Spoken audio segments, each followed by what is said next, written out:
हाय, मी जान्हवी.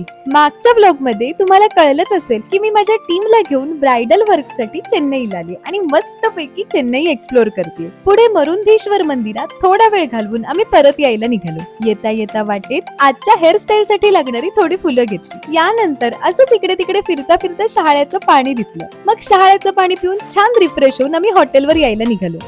आज नाश्ताच इतका हेवी झाला होता की आम्ही लंच स्किपच केलं. रूम वर येऊन थोडं फ्रेश होऊन आम्ही ब्राईडच्या रूम मध्ये जायला निघालो. पटापट सगळं सामान सेट करून ब्राईडची वाट बघत होतो. आज मला काम करताना मागे बीचचा इतका भारी व्ह्यू होता ना. काही वेळातच आजची ब्राईड आली आणि आम्ही कामाला सुरुवात केली. जवळपास 2.5 तासातच ब्राईडला एंगेजमेंट साठी तयार केलं. नेक्स्ट लुकची तयारी करताना असं लक्षात आलं की गळ्यातलं नेमकं तुटलेलं आहे. आता आयत्या वेळेला करायचं तरी काय. मग थोडा जुगाड करून माझ्याकडे असलेल्या दोऱ्याने गळ्यातलं फिक्स केलं. हे बघून ब्राईड इतकी खुश झाली ना. पुढच्या लुकला वेळ असल्यामुळे आम्ही मागेच असलेल्या बीच वर फिरायला गेलो. खरं तर माझ्या घरापासून 10 ते 15 मिनिट वर बीच असल्यामुळे बीचचं मला फारसं अट्रॅक्शन अजिबातच वाटत नव्हतं. पण इथे आल्यावर हे मात्र जाणवलं की आपल्या इथल्या समुद्रापेक्षा इथला बीच आणि आजूबाजूचं वातावरण थोडं वेगळं आहे. समुद्र जरी तोच असला तरी प्रत्येक ठिकाणची वाईब वेगळी असते. मस्तपैकी बीच वर थोडा वेळ फिरून छान छान फोटोज काढून आम्ही पुन्हा हॉलच्या इथे आलो. दुपारी जेवलो नसल्यामुळे भूक तर लागलेलीच होती.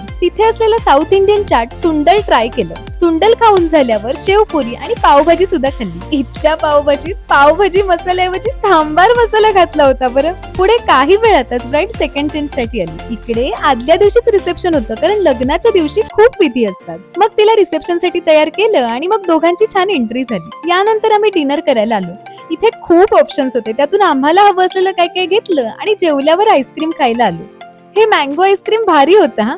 आंब्याची कोय काढून त्यात आईस्क्रीम भरलेलं होतं आणि कट करून देत होते. आईस्क्रीम खाऊन झालं आणि सहज लक्ष गेलं चंद्र आज इतका सुंदर दिसत होता ना. फोटोज काढायचा मोह अजिबातच आवरता आला नाही. यानंतर मसाला पान खाऊन त्या दिवशी आराम केला. तर असा होता आजचा आमचा चेन्नई मधला दुसरा दिवस. तिसरा दिवस कसा गेला हे बघण्यासाठी भेटूया नेक्स्ट ब्लॉग मध्ये. बाय.